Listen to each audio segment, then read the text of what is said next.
केजरीवाल जी थे, हाँ थे, और क्या। हाँ मतलब वैसे वाले नहीं थे। हाँ भाई साहब 12 साल से एक ही काम था, सुबह सुबह उठते थे एक ही। कल भी मेरे सपने में आए थे, मेरे सपने में सारे नेता रोज आते हैं, अभी भी आ रहे हैं लगातार। केजरीवाल जी तो बहुत आए, आपको पता है, वो तो मेरे सपने में ही बैठे रहते थे। भाई साहब कल सपने में आए थे, मैंने कहा सर दिल्ली में आप हार गए तो अब क्या कहना चाहते हो आप दिल्ली वालों को। जो उन्होंने जवाब दिया, मैं शुरू हो रहा हूं, मुझे शुरू करना, सुन के बताना, बस आनंद आएगा बहुत। मैंने पूछा सर क्या हुआ। आज मैं आईपी एक्सटेंशन के सामने अपना पश्चाताप करना चाहता हूं। अच्छा, सारी दिल्ली के सामने पश्चाताप करना चाहता हूं और एक बात कहना चाहता हूं बिंदल साहब के सामने।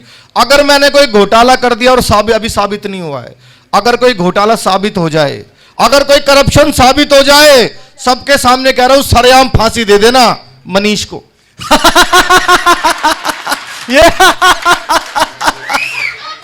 ये बढ़िया था। ये सीटी सही टाइम। हाँ मुझे सीटी किसी ने बजाई है?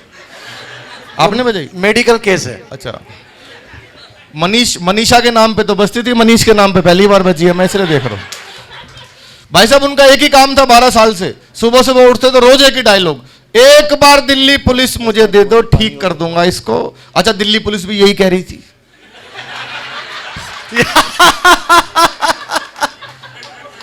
तो मैं नेताओं की मिमिक्री करता हूं। आइए सबसे शुरू करते हैं। सबसे पहले कहां से शुरू करें? केजरीवाल, ट्रंप से। ट्रंप ज्यादा दिन का है नहीं वैसे, मैं बताऊं तो मैं इन्वेस्टमेंट वहां करूं जहां पे कुछ फायदा हो। अब मैं दिन रात मेहनत करके बिंदल साहब ट्रंप की मिमिक्री सुनूं करूं और पता लगे फिर ट्रंप साहब चल दिए, तो मैं क्या करूंगा उनकी मिमिक्री करके। सबसे पहले शुरू करते हैं देश के सबसे ईमानदार नेता श्री लालू प्रसाद यादव जी से। सबको पता, सबसे ईमानदार, सबसे ईमानदार। भारत में जिसने भी किसी ने हंसाया है उसने लालू जी पे जरूर हंसाया है, यानी जितना वो हमारे काम आए उतना देश के नहीं आए। एक बार लालू जी भाषण दे रहे थे, सामने प्यारे प्यारे बच्चे बैठे थे, कविता भी सुनाऊंगा उसके बाद आपको, लेकिन पहले जिसके लिए मुझे बुलाया वो कर दूं। लालू जी ने 1 घंटे भाषण दिया, लड़का उठा एक लाइन में लालू जी को निपटा दिया। लालू जी जैसी माइक पे आए, नरेंद्र मोदी, नरेंद्र मोदी, भाइयों बहनों अच्छा दिन। नरेंद्र मोदी कब अच्छा दिन आएगा, कब? नीचे से एक लड़का उठा, बोला जी 9वीं फेल आपका लड़का डिप्टी सीएम बन गया था और कितने अच्छे दिन लोग। वाह क्या बात है, वाह वाह वाह। एक और नेता है, अभी भी हैं, नवजोत सिद्धू, सरदार जी खड़े हैं सामने। मैं और शंभू हम लोग लाफ्टर में थे, हम लोगों को माइक ले जाके रखना होता था, सिद्धू जी को हंसना होता था, पर वो हमसे पहले ही शुरू हो जाते थे। एक नया लड़का आया, उसने जैसे ले जाके माइक रखा, गुरु मैं कहता हूं तुझ में वो बात है, तू ही है जो सागर को नदी, दशक को सदी बना देगा। माय डियर फ्रेंड, तुझ में वो कला है, नदियां नाले पर्वत झरने गागर सागर। बंदा डर गया, बोला जी माफ करो मैं तो माइक टेस्ट करने आया था। वाह ये बढ़िया था भाई, धन्यवाद। अच्छा सर, एक दो नेता तो देश में ऐसे हैं जिनका भाषण 15-15 मिनट तक समझ में नहीं आता। एक तो स्वर्गीय मुलायम सिंह जी, अब तो चले गए वो। एक और अभी भी हैं, राजस्थान के पूर्व सीएम श्री अशोक गहलोत जी। भाई साहब समझ में नहीं आता। अभी पिछले दिनों उनसे पत्रकारों ने पूछा जी राजस्थान में क्या हुआ, ये कोई हमारे राजस्थान के अंदर हमारे राजस्थान के अंदर जयपुर शहर की जो हम बात बताते हैं, दिल्ली के जाके सुनेरी से मिलके, राहुल जी से मिलके आके वापस जब आते तो बोले आप तो हारोगे। कुछ समझ नहीं आया, थोड़ी टीवी की आवाज तेज की मैंने, शायद अब समझ में आया, वो दोबारा शुरू हुए। ये कोई हमारे राजस्थान के अंदर, ये जो हमारी चली हुई आई जाके राहुल से मिलके जब आते हैं, उसके बाद जब सुनेरी से मिलके वापस जाते तो बताते आप तो हारोगे। अब आप समझ गए होंगे वो क्यों हारे।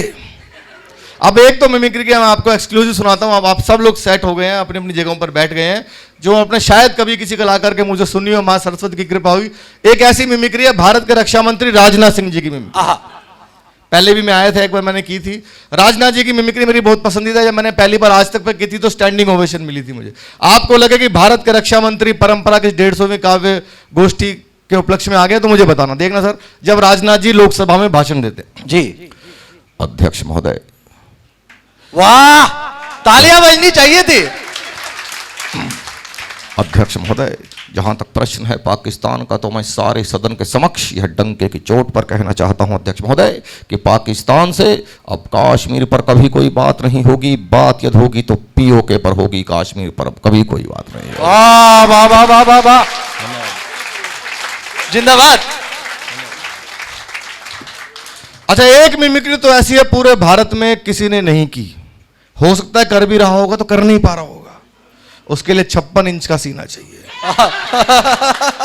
अमित शाह जी की आवाज मेरी बहुत पसंदीदा मिमिक्री है। जब भी मुझे मौका मिलता है कहीं टीवी पर भी तो मैं हर जगह उसको करता हूं। आजकल मेरी बहुत फेवरेट मिमिक्री है। उनका 2 रूप दिखाता हूं। पहला वो जब यहां पर आपसे वोट मांगने आते, आपने सबने उनको वोट मांगते हुए सुना है, आपको आंख बंद करके लगे कि भारत के लोकप्रिय गृह मंत्री आ गए तो मुझे बताना। दूसरा, वो इस गोष्ठी में आते तो आपसे कैसे बात करते, देखना जब वो रैलियों में वोट मांगते हैं। देखिए मंच के सामने मौजूद बुजुर्गों, एक मिनट बीच में नहीं, रुको 1 minute. White T shirt 1 minute रुको। मंच के सामने मौजूद बुजुर्गों, माताओं, बहनों और मेरे जिगर के टुकड़े जैसे युवाओं, मैं आपको बहुत शुभकामनाएं देता हूं और इतना ही कहना चाहता हूं, ये राहुल बाबा कहते हैं इनको विकास दिखाई नहीं देता है। राहुल बाबा, आपको कभी विकास दिखाई नहीं देगा, आपकी आंखों पर तो इटालियन चश्मा चढ़ा है। इटालियन, वाह वाह वाह वाह वाह, जिंदाबाद। तो मेरे साथ दोनों हाथों को उठाइए, उठाइए, संकल्प की मुट्ठी बीचिए और पूरी ताकत से प्रचंड आवाज में बोलिए, भारत माता की। धन्यवाद। वो यदि यहां पर आते तो आपसे कैसे बात करते हैं अमित शाह जी?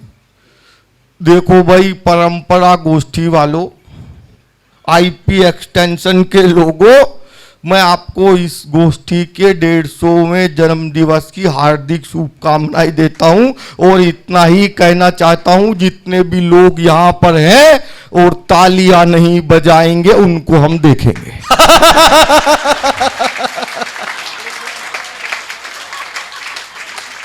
वाह,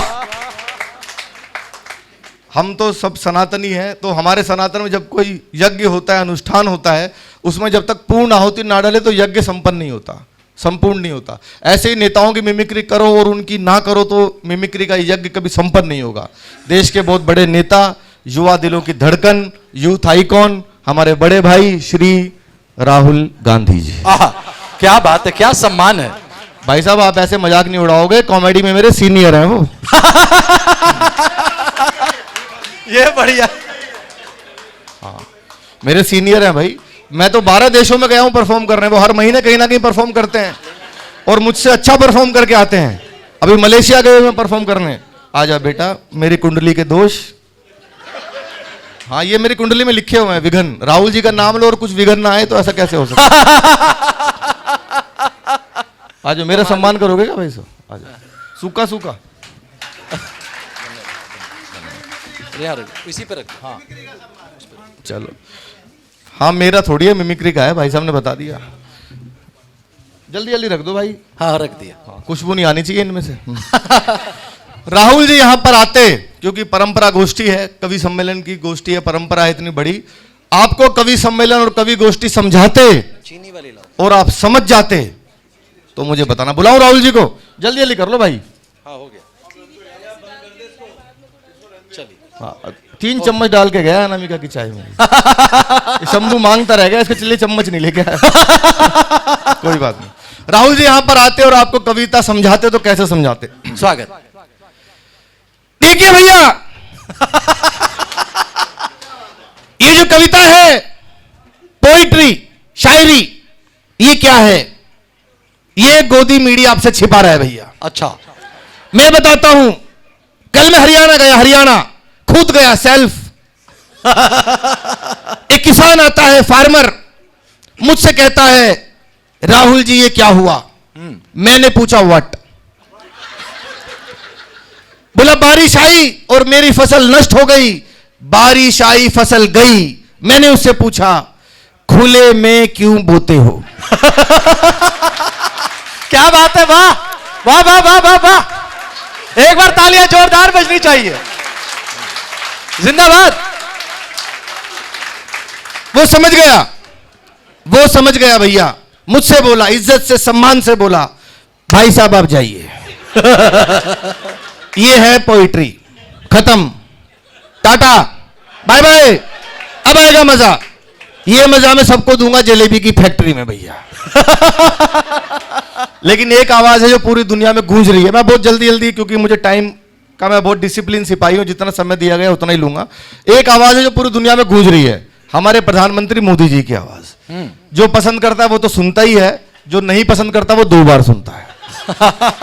हाँ, चाइना गया था भाई साहब प्रोग्राम करने, गोंजाऊ में, उनको इंग्लिश नहीं आती तो बेचारों को हिंदी कहां से आएगी, पर भाइयों बहनों पे उन्होंने भी ताली बजाई। ये मोदी जी का और है भाई साहब। अजीबो गरीब लोग हैं चाइना वाले। मेरे को पानी मांगना था, उससे इंग्लिश में पानी मांगा तो उसने दिया नहीं। लड़की खड़ी थी पानी लेके, हिंदी में मांगा, हिंदी में भी नहीं दिया। इशारा किया, इशारा भी नहीं समझते। मैंने कहा हमारे हरियाणा में आओ, आधा किलोमीटर दूर से एक्सप्रेशन देख के बता देंगे माचिस मांगने आ रहा है।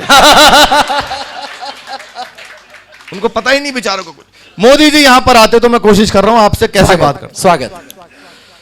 भाइयों बहनों, मेरे देश में और देश की राजधानी दिल्ली में और दिल्ली के आईपी एक्सटेंशन में, आईपेक्स भवन में परंपरा की 150वीं गोष्ठी है। तो मैं मेरी और 135 करोड़ भारतीयों की तरफ से आपको शुभकामनाएं देता हूं। वाह वाह वाह, शानदार कार्यक्रम चल रहा है जी। दीपक सैनी प्रस्तुति दे रहे हैं। दीपक सैनी को बुलाना चाहिए कि नहीं बुलाना चाहिए? बुलाना चाहिए कि नहीं बुलाना चाहिए? बुलाना चाहिए, हर कार्यक्रम में बुलाना चाहिए जी। और इतना मोटा लिफाफा भी देना चाहिए। हाँ, लेकिन वो लिफाफा 10 का रहेगा, 10 के नोटों वाला। अगर ये 10 की गड्डी है तो आज रात से बंद।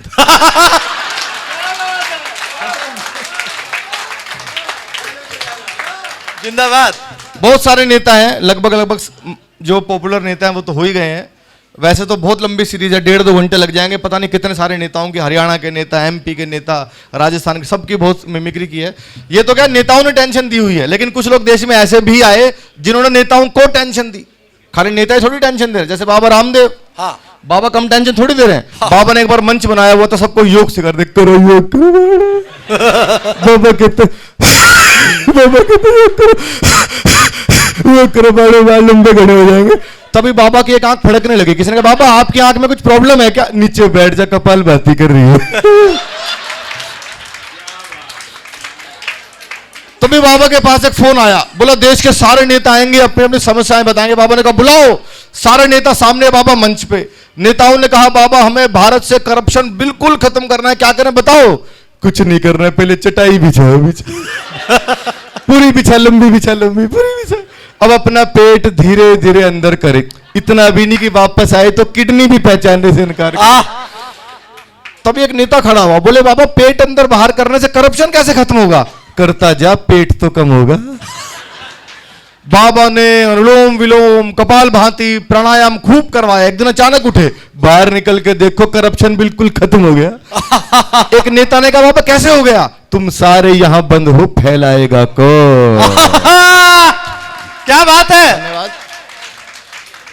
अच्छा, एक और बाबा, मैंने सबकी मिमिक्री की। एक और बाबा हमारे देश में इन दिनों बहुत वायरल हो गए, बाबा बागेश्वर वाले, पंडित धीरेन्द्र शास्त्री जी। हम तो सनातनी, हमारा सपोर्ट तो है ही बाबा को, पर मिमिक्री तो होगी। हाँ भाई साहब, बाबा पर्चा बना देते हैं पहले ही, कौन है, कहां से आया है, कब भरेगा, कब मरेगा, सब लिख देते हैं। अब मैंने सपने में देखा बाबा जी की कथा चल रही थी, सामने फंस गए दिल्ली के पूर्व मुख्यमंत्री श्री अरविंद केजरीवाल जी। भाई नेता हारने के बाद तो बाबाओं के पास ही जाएगा, क्या करेगा बेचारा। तो बाबा जी की कथा शुरू हुई, आपको लगे कि बाबा जी आ गए हैं, फिर मैं एक कविता सुनाकर अपना स्थान लूंगा। देखना राजेश भाई, आपको लगे कि बाबा बागेश्वर आ गए तो। स्वागत। उनकी कथा शुरू हुई। हाँ। जय श्री राम। इस पंडाल के अंदर हमको एक आदमी दिखाई दे रहा है जो नीली और ढीली शर्ट पहन करके बैठा हुआ है। वो आ जाए, उनकी अर्जी स्वीकार की जाती। क्या बात है। आज बाबा आईपैक्स भवन के अंदर सनातन के खिलाफ बोलने वालों को पटक के सनातन का झंडा ऊंचा करेगा मेरी बहन। जय हो। अब सामने से आ गए, बाबा जी नमस्कार, मैं दिल्ली का सीएम था। क्या सवाल मन में लेकर के आए हो? बाबा ने पर्चा बना रखो तुम्हारा, पहले ही बताओ कौन सा पर्चा खोले। बाबा जी मैं दिल्ली का सीएम था। आज सारा पर्चा खोलेंगे बाबा नक्कटा। बाबा जी मैं दिल्ली का सीएम था, एलजी मेरी बात नहीं मानता था, मोदी मुझे 26 जनवरी पे टैंक भी नहीं चलाने देता था। बाबा जी मैं दोबारा सीएम बनना चाहता हूं। बाबा ने पर्चा बना रखो, देखो अपने बच्चों की झूठी कसम खाएंगे, अपने गुरु को लात मार के सीएम बनेंगे। नंबर एक विशेष समुदाय का वोट लेने के लिए चमचागिरी करेंगे, हिंदू पुजारियों को मंदिरों में सैलरी नहीं देंगे। तुम्हारी ठटरी बार दे बाबा तुम। आए हाय। बाबा जी मैं दोबारा सीएम बनना चाहता हूं। एक मंत्र बाबा दे रहे हैं, उसका जाप करो दिन में 3 बार, शायद कृपा हो जाए। बाबा जी कौन सा मंत्र है? हर हर मोदी घर घर मोदी। तालियां जरा पीछे तक भी हो जाए। Thank you thank you. जय हो। हंगामा। वो कह रहे हैं योगी जी की कर दो। अभी कल उत्तर भाई प्रदेश साहब, में कार्यक्रम है इसका। हमने नया घर बनवाया है अभी। कोशिश करता हूं, मैं योगी जी की बहुत ज्यादा करता नहीं मिमिक्री, लेकिन चलो भाई साहब कह रहे हैं पीछे से तो मैं कोशिश करता हूं। हाँ। कोशिश कर रहा हूं, थोड़ी बहुत कम भी निकले तो कोई बात नहीं, प्रैक्टिस करत करत अभ्यास के जड़मती होत सुजान। स्वागत। उत्तर प्रदेश के अंदर भगवान श्री राम का भव्य मंदिर बन गया है। आज उत्तर प्रदेश के अंदर किसी गुंडे माफिया की हैसियत नहीं कि सड़कों पर सर उठाकर चल सके, धमकी तो बहुत दूर की बात है। आए हाय। जिंदाबाद। क्या बात है। कोशिश की है।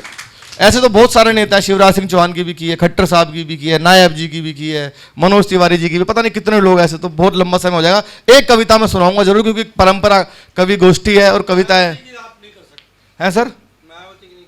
मायावती कुछ बोले तो उनकी मिमिक्री हो। बढ़िया बढ़िया। मायावती जी तो कोप भवन में बैठी हुई है अभी, उनकी क्या मिमिक्री करें। तो एक कविता जरूर सुनाऊंगा, क्योंकि परंपरा कवि गोष्ठी है और मैं कवि भी हूं और मैं लगातार कविताएं लिखता रहता हूं। वो बात अलग है, सुनाने का मौका बहुत कम मिलता है। क्योंकि मैं जब भी कहता हूं एक नई कविता लिख के ला लो, कहते हैं भाई राजनाथ सिंह की मिमिक्री कर दे, कोई कहता है भाई टिकैत की मिमिक्री कर दे। तो मैं चलो, लेकिन मैं इस फेस को भी इंजॉय कर रहा हूं, ये भी ईश्वर ने मेरे हिस्से में लिखा है तो मैं ये भी कर रहा हूं। कविताएं मैं लिखता रहता हूं। मैं एक कविता आज जरूर सुनाऊंगा, स्वागत। क्योंकि आपकी 150वीं कवि गोष्ठी और आप कविता के बीच बो रहे हैं, आप साहित्य की इतनी सेवा कर रहे हैं। लेकिन अगर जो यूथ इस समय भटका हुआ है, यूथ को कुछ मतलब नहीं है, यूथ सिर्फ गाली जहां दी जाती है उसको कॉमेडी समझता है। जितने ज्यादा गाली वाले सिंगर होंगे वो उनको समझता है बहुत बड़ा सिंगर है, उसको पता नहीं है। यूथ के पास टाइम ही नहीं है सोचने समझने का क्या अच्छा है क्या बुरा है। वो इतना बचपन से इतने झंझावातों में बेचारा घिरा हुआ है। तो ऐसे में अगर ऐसे चलता जाएगा तो हमने नेताओं पर कॉमेडी की, हंसाया लोगों को, पुलिस पर हंसाया, सब पर हंसाया, मैं अपने ऊपर आपको हंसाता हूं, कवियों का क्या हाल हो जाएगा। इसलिए भैया मैंने तो मिमिक्री करनी शुरू कर दी, तुम अपना देखो। राजेश भाई देखना, अनामिका जी, क्या हो सकता है कि आने वाले समय में अगर ऐसे ही लोग कविता से दूर होते जाएंगे तो एक दिन क्या होगा। हालांकि कविता से दूर कभी हो नहीं सकते, जितनी आरतियां हैं वो सारी कविता है, भागवत गीता भी कविता है, रामायण भी कविता है, कविता से दूर हो नहीं सकते। पर कवि सम्मेलन का और वाले कवियों का क्या हाल हो सकता है। स्वागत। कल मेरा टेलीफोन बजा, अच्छा, कल मेरा टेलीफोन बजा, मैंने जैसे ही कॉल उठाया उसमें से एक बाला का मधुर स्वर आया। उसने पूछा दीपक सैनी बोल रहे हैं? मैंने पूछा कौन? बोली फौरन लीजिए लोन। मैंने पूछा कौन? बोली फौरन लीजिए लोन। अब पैसों के लिए मत निर्भर रहो किसी भी रिश्तों पर, लोन लीजिए आसान किस्तों पर। मैंने कहा इसके लिए मुझे क्या करना होगा? बोली बस एक फॉर्म भरना होगा, घर के कागज रखवा देना या किसी पढ़े लिखे कवि का अंगूठा लगवा देना। घर के कागज रखवा देना या किसी पढ़े लिखे कवि का अंगूठा लगवा देना। मैंने कहा ये सब हो जाएगा, पर लोन कितने का पास हो पाएगा? बोली सर वैसे तो हमारा बैंक कवियों को 500 रुपए तक लोन देता है। सर वैसे तो हमारा बैंक कवियों को 500 रुपए तक लोन देता है, पर कोई टीवी पर आ चुका हो तो 700 भी ले सकता है। मैंने कहा जी मैं टीवी पर आता हूं, अनेक कार्यक्रमों में जाता हूं, मेरा 700 रुपए का लोन पास करा दो। बोली गारंटी किसकी? मैंने कहा शंभू जी की। बोली सर इनकी तो खुद ही राह भटकी पड़ी है, 300 रुपए लिए थे, 50-50 की 3 किस्त अटकी पड़ी है। मैंने पूछा राजेश अग्रवाल जी की चलेगी? बोली सर हमारा बैंक इतना रिस्क नहीं ले सकता, राजेश जी ने शंभू की दी हुई है। एक आदमी 2 की गारंटी नहीं दे सकता। मैंने पूछा लोन नहीं देना था तो फोन क्यों करती है? बोली सारे कवि डिफॉल्टर हो तो इसमें मेरी क्या गलती है। बस कवियों को डिफॉल्टर सुनते ही रिसीवर मेरे हाथ से छूट गया। मैं नींद से जागा, सपना टूट गया। बिस्तर पर आंखें मलता हुआ सोचने लगा, यदि ये फुहड़ कार्यक्रमों का दौर ऐसे ही चलता जाएगा तो अच्छे कवि को 500 रुपए लोन मिलना तो दूर, लोन के लिए फोन भी नहीं आएगा। वाह वाह वाह वाह। और अंत में 4 पंक्तियां सुनाकर अपना स्थान लूंगा, क्योंकि आपका जो उद्देश्य है राजेश जी जैसे लगे रहते हैं सारे इस पूरी परंपरा के लिए। आजकल हम कवि सम्मेलन के जरिए हम हिंदी की भी सेवा करते हैं, और हिंदी का जो ये हाल पिछले कुछ सालों में हुआ है वो किसने किया है? वो हमने ही किया है, कोई बाहर से फॉरेन से कोई नहीं आया। तो एक 4 पंक्तियां सुनाकर मैं अपना स्थान लूंगा। अंग्रेजी में बजाते गाल पीटते हैं थाल, हर बात अंग्रेजी में ही जमा रहे हैं। चौथी पंक्ति आपको कड़वी और सच्ची लगे तो मुझे तालियों से विदाई देना। अंग्रेजी में बजाते गाल पीटते हैं थाल, हर बात अंग्रेजी में ही जमा रहे हैं। धन्यवाद और याचना भी अंग्रेजी में ही, क्षमा तक अंग्रेजी में ही थमा रहे हैं। हाय बाय होती अंग्रेजी में ही सारा दिन, बचपन अंग्रेजी में ही समा रहे हैं। बचपन अंग्रेजी में ही समा रहे हैं, और हिंदी से किया है विश्वासघात उन्होंने ही, रोजी रोटी यहां हिंदी से जो कमा रहे हैं। क्या बात है, धन्यवाद। वाह, वाह, जय हिंद, वाह। जय भारत।